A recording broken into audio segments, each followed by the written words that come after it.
தொலைக்காட்சி. இந்த இலவச வண்ண தொலைக்காட்சி நம்மளுக்கு எல்லாத்துக்கும் கொடுத்துட்டு அதன் மூலமா வர்ற கேபிள் பட வருமானத்தை அவருடைய உறவினர்களே எடுத்துப்படி அவங்களுடைய குடும்ப கஜானாவுக்கே போற அளவுக்கு தான் இந்த இலவச வண்ண தொலைக்காட்சிங்கிற ஏழைகளுக்கு இலவச திட்டம்.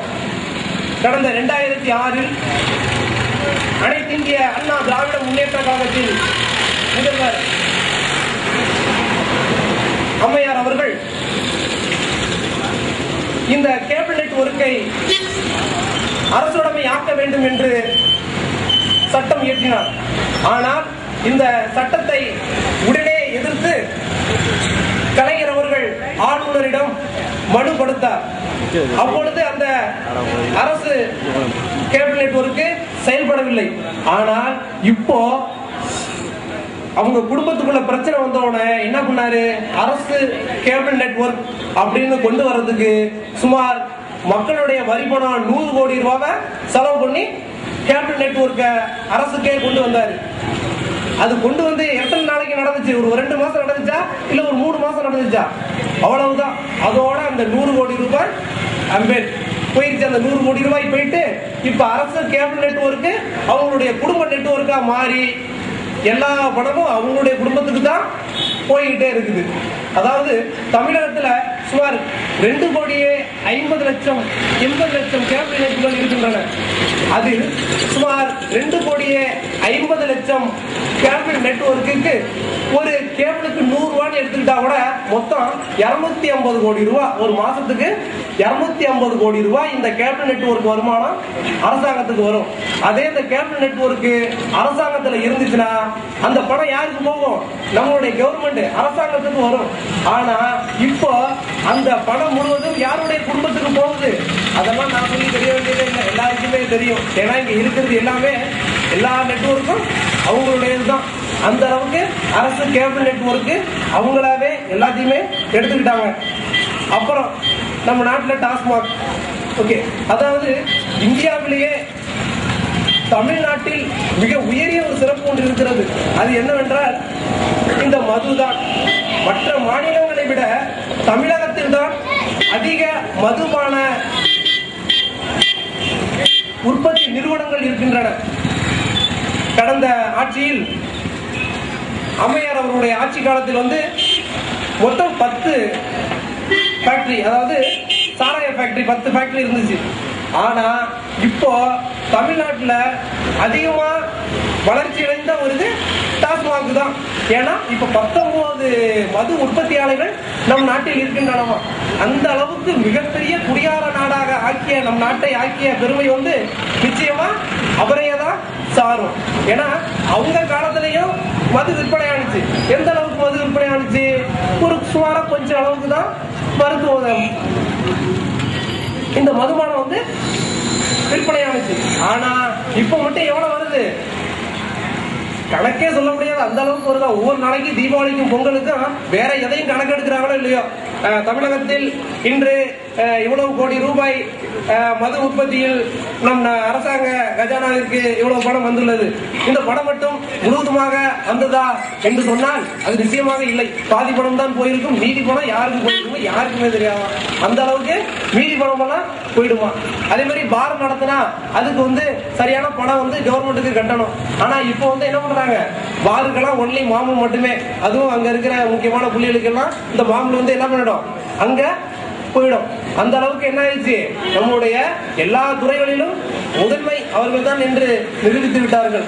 அந்த அளவுக்கு நம் நாட்டில் குடிகாரர்களை பெருக்க வைத்தது இந்த ஆட்சியில் தான் என்று நம்மால் யாராலும் மறுக்கவே முடியாது. இதேபோல் நம்ம தமிழ்நாட்டில் நெல்லை மாவட்டம் என்ற ஒரு மாவட்டம் உண்டு. அந்த மாவட்டத்தில் ரெங்கபுரம் அப்படிங்கிற ஒரு ஊரு. அந்த ஊர்ல மொத்த குடும்பங்களே 400 தான். அந்த 400 குடும்பங்கள்ல சுமார் 398 குடும்பங்கள்ல இருக்கிற ஒவ்வொரு 15 வயசு பையனுக்கும் குடிப்பழக்கம் இருக்கிறோம். இந்த அளவுக்கு புள்ளி விவரம் எடுத்து சொல்லி இருக்கிறாங்க. அந்த கிராமத்தோட ஒரு நாள் டாஸ்மாக் வரவு எவ்வளவு அப்படின்னா 1.25 லட்சமா. ஒரு 400 குடும்பம் இருக்கிற ஒரு ஊர்ல எவ்வளவு வருமானம் வருதான், 1.25 லட்சமா வருமா. அப்ப ஆக மொத்தம் அந்த ரெங்கபுரங்கிற கிராமமே என்னது குடிமக்கள் தான். எல்லாருமே கொஞ்சம் பேருக்கு, ஆம்பளைல இருந்து பொம்பளைல இருந்து எல்லாரையும் குடிக்க வச்ச பெருமை தான் நம்மளுக்கு எல்லாருக்குமே. அந்த அளவுக்கு என்னுடைய ஆட்சி அமைந்து விட்டது. அதே மாதிரி தருமபுரி மாவட்டம் செக்கொடி அப்படிங்கிற ஒரு கிராமம், அந்த கிராமத்திலையும் மொத்த குடும்பமே 325 தான். அந்த 325 குடும்பத்திலையும் சுமார் 60%, அதாவது 35 வயதுக்கு உட்பட்ட விதவைகள் தான் அங்க அதிகமா இருக்காங்களாம். இந்த விதவைகள்லாம் எப்படா விதவையானாங்க அப்படின்னு நம்ம கேட்டோம்னா எல்லாமே குடியினாலதான். குடிச்சுவிட்டு என்ன உடம்புல என்னென்ன குறைகள் எல்லாம் வந்து சாவுறது, குடிச்சுவிட்டு ரோட்ல எங்க போறோம் எங்க வர்றோம் அப்படிங்கிறது தெரியாம எல்லாருமே அழைச்சி இந்த மாதிரி செத்தவங்க தான் அதிகமான பேர் என்று கணக்கு சொல்கிறார்கள். அந்த அளவுக்கு நம்ம பொதுமக்களிடையே இந்த குடிப்பழக்கம் முழுமையாக பரவிவிட்டது என்றுதான் நாம் சொல்ல வேண்டும். நம்முடைய ஜனநாயக ஆட்சியில் இன்று அரசியல் என்பது ஒரு முக்கிய அங்கமாக வகிக்கின்றது. ஒரு மனிதனுடைய ஒவ்வொரு மனிதனின் செயல்பாடுகளையும், இந்த நாட்டின் நிர்வாகத்தையும் நடப்பினையும் நம்மளுக்கு தெளிவாக எல்லோரும் தெரிந்து கொள்ள வேண்டும் என்றால் இந்த அரசியல் நிச்சயமாக எல்லோருக்கும் அவசியம். நாளைய இந்தியாவை உருவாக்க போகும் இளைஞர்கள் ஆசிரியராகவோ அல்லது பொறியியல் வல்லுநராகவோ டாக்டராகவோ இருப்பதை போல ஒவ்வொரு இளைஞனும் நம்முடைய அரசியலுக்கு வர வேண்டும். நல்ல படித்தவர்கள், நன்றாக சிந்திக்கக்கூடியவர்கள் அரசியலில் இருந்தால்தான் இந்த நாடு இந்த தலைமுறையில் அடுத்த தலைமுறை வரை நன்றாகவே இருக்கும். உங்களுடைய வாக்கு ஒரு மிக சிறந்த தலைவரை உருவாக்கும். உங்களுடைய வாக்கு அனைத்து இந்திய அண்ணா திராவிட முன்னேற்ற கழகத்தின் நிரந்தர முதலமைச்சர் அம்மா அவர்களுக்கு இரட்டை இலை சின்னத்தில் வாக்களித்து பெருவாரியான வாக்கு வித்தியாசத்தில் அம்மையார் அவர்களை வெற்றி பெற செய்யுமாறு உங்களை அன்புடன் கேட்டுக்கொள்கிறேன். நமது மன்னார்குடி சட்டமன்ற தொகுதி சிவராஜமாணிக்கம் அவர்களுக்கு இரட்டை இலை சின்னத்தில் வாக்களித்து வெற்றி பெற செய்யுமாறு உங்களை அன்புடன் வேண்டிக் கொண்டு என்னுடைய உரையை முடித்துக் கொள்கின்றேன். நன்றி, வணக்கம். உங்கள் மத்தியில் அளித்தார். அவர் அளித்த உரையில் மின்சாரத்தை பற்றி அழகாக விவரித்தார். திராவிட முற்போக்கு கழகத்தின் ஓர் அழகான விஷயம், மிகப்பெரிய சாதனை. இன்று ஒரு நாள் மட்டும் கிட்டத்தட்ட 4 மணி நேரம் பவர் கட். அது எப்படி? காலையில 6ல இருந்து 9. இந்த 6ல இருந்து 9 என்னங்க நேரம்? பள்ளி குழந்தைகள் ஸ்கூலுக்கு போகும் நேரம், வியாபாரிகள் வியாபார தளத்திற்கு செல்லும் நேரம், அவர்களுடைய காலை தேவையான அனைத்து தேவைகளும் எப்படிங்க பூர்த்தி செய்வாங்க? வீட்டுல தண்ணி வேணும்னா மோட்டர் போடணும். மோட்டருக்கு என்னங்க முக்கியம்? கரண்ட். அந்த கரண்ட் காலையில 6ல இருந்து 9 மணி வரை இல்லைன்னா சராசரியான ஒரு குடிமகன் என்னங்க செய்வான்? இது பரவாயில்ல. காலையில 6ல இருந்து 9 போச்சா மறுபடியும் விடுறாங்க 9ல இருந்து 1 மணி வரலாம். எப்ப ஆபீஸ் போயிட்டு கரெக்டா அந்த ஆபீஸ் டைம் 9ல இருந்து 1 மணி. இந்த 1 மணி வரலும் கரண்டை விட்டுட்டு கரெக்டா 1 மணில இருந்து 3 மணி வரலும் பவர் கிடையாது. இன்னைக்கு நடந்துச்சா இல்லையா? இன்னைக்கு நடந்துச்சு. பேசிக்கிட்டு இருக்க நேரங்க, இன்னைக்கு பேசிக்கிட்டு இருக்க நேரத்துல 22 நிமிஷம் கரண்ட காணுங்க. எங்க போச்சு? திராவிட முன்னேற்ற கழகத்தோட ஆட்சியில சொல்லவா எங்க போச்சுன்னு? சென்னையில எத்தனை கம்பெனி உதயமா இருக்கு? வெளிநாட்டோட கம்பெனி. நோக்கியா கார்பரேஷன் ஒரு நாளைக்கு எத்தனை யூனிட் கரண்ட் போகுது தெரியுமா? அந்த நோக்கியா கார்பரேஷனுக்கு அதுல இருந்து எவ்வளவு கமிஷன் திராவிட முன்னேற்ற கழகத்துக்கு போகணும் தெரியுமா? இந்த காசு யாருக்குங்க? திராவிட முன்னேற்ற கழகத்துக்கா? 5 ஆண்டுகளுக்கு முன்னாடி ஓட்டு போட்டோமே அந்த கழகத்துக்கா? யாருக்கு கொடுக்க வேண்டிய காசுங்க இது? மக்களான உங்களுக்கு போய் சேர வேண்டிய காசு இன்னைக்கு எங்க போயிட்டு இருக்கு? ஒரு தனி நம்பர் கடையில. அது எங்கேயோ போய் கொண்டிருக்கிறது. இந்த கோடியான கோடியான கோடி கோடி கோடியில் போய் ஸ்பெக்ட்ரம் முதற்கண்டு இன்னைக்கு நடக்கிற கலைஞர் டிவி வரலாம். டிவியை கொடுத்தாருங்க உங்களுக்கு எல்லாம் நல்லா தெரியும். கிட்டத்தட்ட நம்ம ஊருக்கு எலெக்ஷன் முடிஞ்சு 3 வருஷம் கழிச்சு 3.5 வருஷம் கழிச்சு ஒரு வீட்டுக்கு 50 ரூபாய் மணி டிவி கொடுத்தாங்க. எத்தனை வீட்டுங்க முறைய டிவி கிடைச்சிச்சு சொல்ல முடியுமா? மேடையில கொடுத்தீங்க 50 ரூபாய் காசு. இந்த தமிழ்நாடு முஸ்லிம் முன்னேற்ற கழகம் எத்தனை தடவை உங்க போராடிச்சு 50 ரூபாய் வாங்காத 50 ரூபாய் வாங்காதன்னு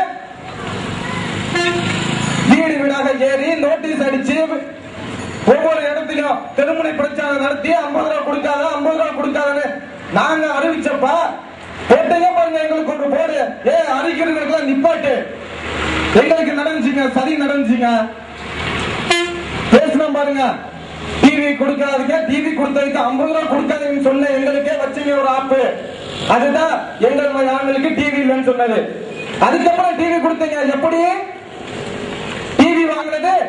இங்க உள்ள வீடுகளை கணக்கு காட்டி, ஆனா மிஞ்சுமோட டிவி எப்படியாவது இவங்க தலையில கட்டணும் அப்படிங்கறதுனால மறுபடியும் திட்டத்திட்ட 4 மாத காலங்கள் இந்த டிவியை விநியோகம் பண்ணீங்க.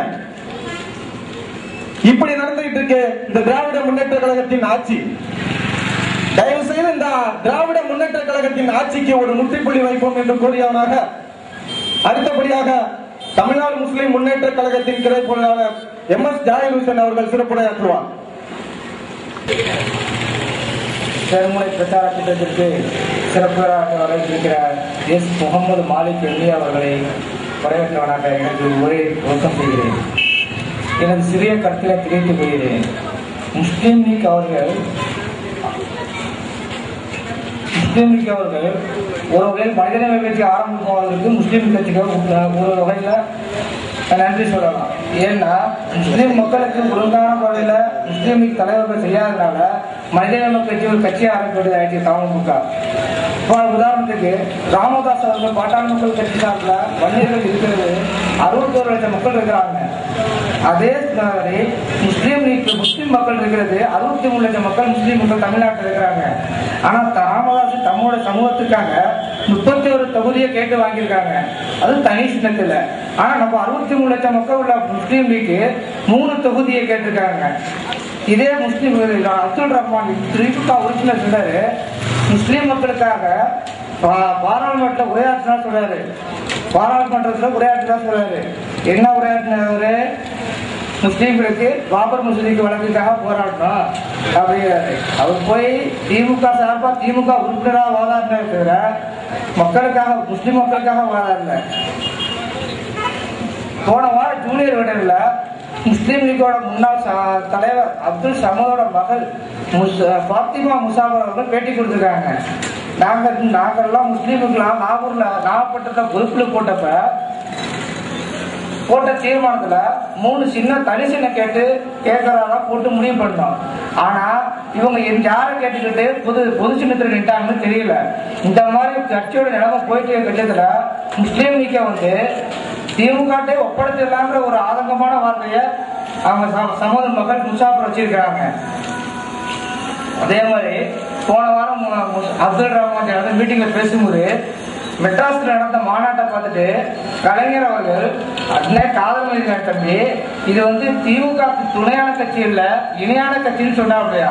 அந்த இணையான கட்சிக்கு அவர் கொடுத்த வாக்கு 3 சீட்டு, அது அவரோட சின்னத்துல. அதே மாதிரி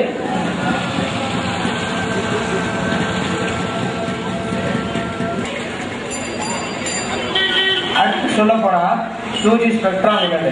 2G ஸ்பெக்ட்ரம் உங்களுக்கு பலியானது யாரு? நம்ம சகோதரர் சாதிக்கு. அவர் ஊழல் பண்ணதாக இருக்கட்டும். அவர் யார கூட்டணி வச்சிருக்காரு?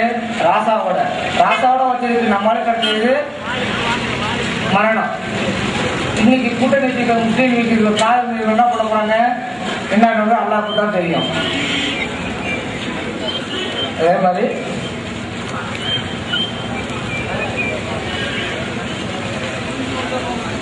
அந்த காதல் மேல பத்தி ஒரே சொல்லிட்டு ஒரே திரையில முஸ்லிம் சமூகத்தை கருவறுக்க நினைத்து கொண்டிருக்கும் RSS கும்பலோடு கூட்டணிக்கு தலைமை பொறுப்பேற்ற பெரிய மனுஷன் தான் நம்ம காதல் மீது.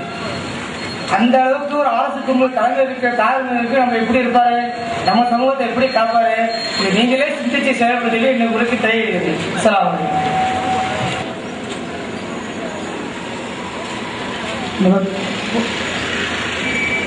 முகப்படியில் மனிதநேய மக்கள் கட்சியுடைய தேர்தல் பிரச்சார தெருமுனை பிரச்சார கூட்டத்தினுடைய தலைவர் அபுதாய் பாஷா அவர்களே, வரவேற்பு நிகழ்ச்சி வந்திருக்கிற MS ஜாகிர் ஹுசைன் அவர்களே, சிறப்புரையாற்ற வருகை தந்துள்ள அருமை சகோதரர் முகமது மாலிக் எம்ஏ அவர்களே, தமுகவுடைய மாவட்ட செயலாளர் அருமை தம்பி ஏ குத்துபுதீன் அவர்களே, மனிதநேய மக்கள் கட்சியுடைய புகப்படி கிளை அவைத்தலைவர் கிளை தலைவர் எம்ஐ பஷீர் அகமது அண்ணன் அவர்களே, எனக்கு